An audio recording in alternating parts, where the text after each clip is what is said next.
So I was on TikTok doing my daily scroll, and I came across this TikTok where this woman said that, apparently we, the colloquial we, had recently discovered that let me make sure I get this correctly, if the buying power of the minimum wage in 1970 continued to grow proportionately to what it was back in 1970. So if we had the same buying power of the minimum wage in 1970, what you can get for the minimum wage in 1970, the same buying power today, the equivalent would mean that the minimum wage should be $66 an hour, y'all.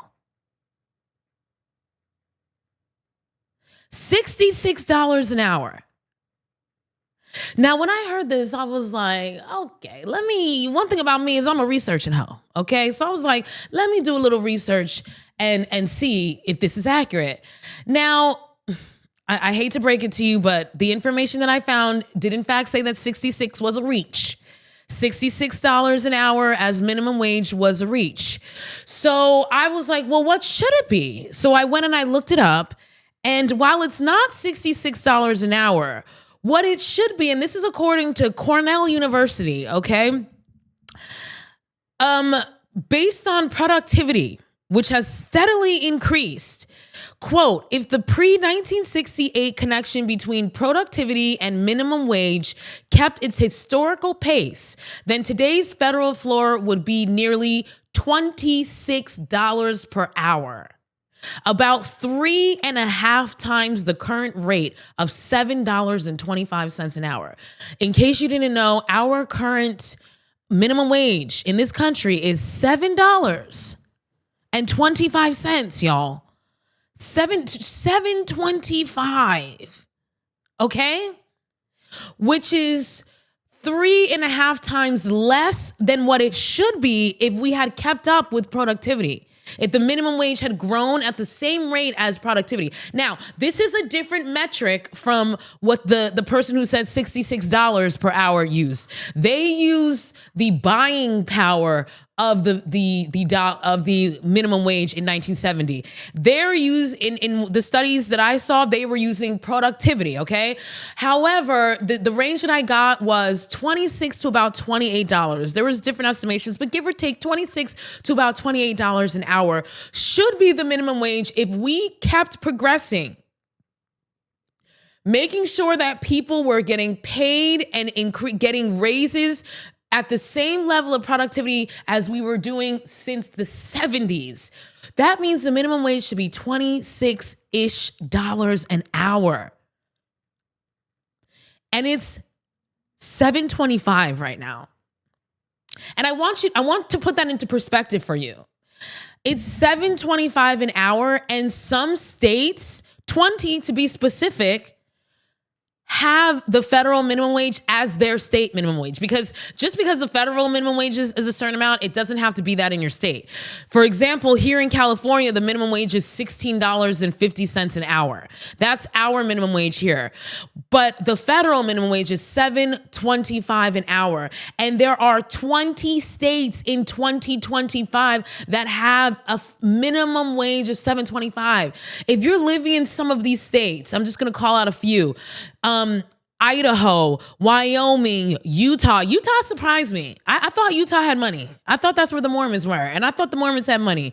Also, like, I don't know. I thought Utah had money, but you don't have to have money if you got a bad government. Okay. Kansas, Texas. Texas has some goddamn nerve. That oil-rich state has some goddamn nerve to have their minimum wage be $7.25. I can't believe Texans allow that.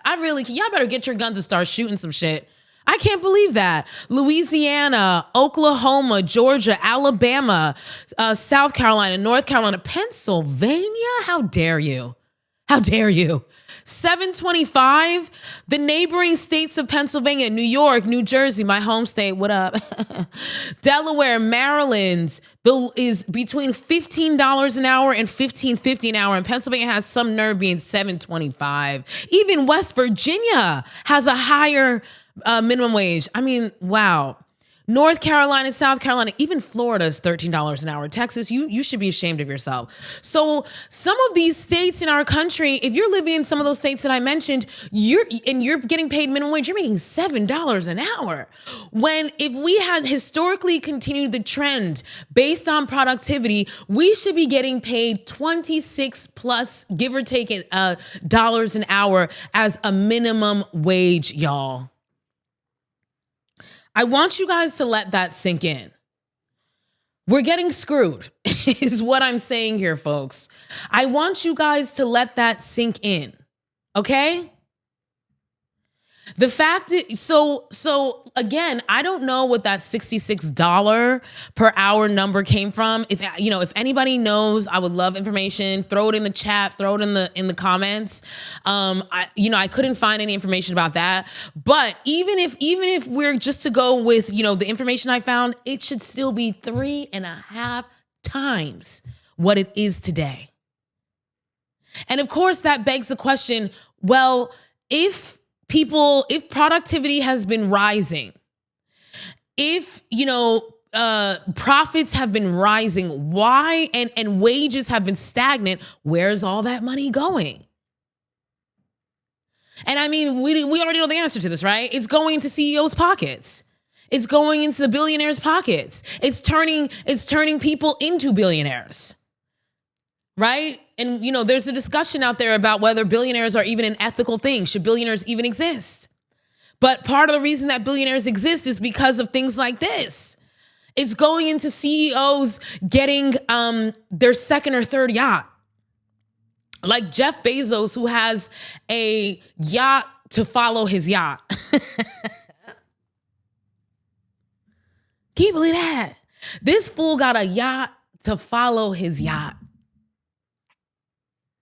And the minimum wage is $7.25 in this country.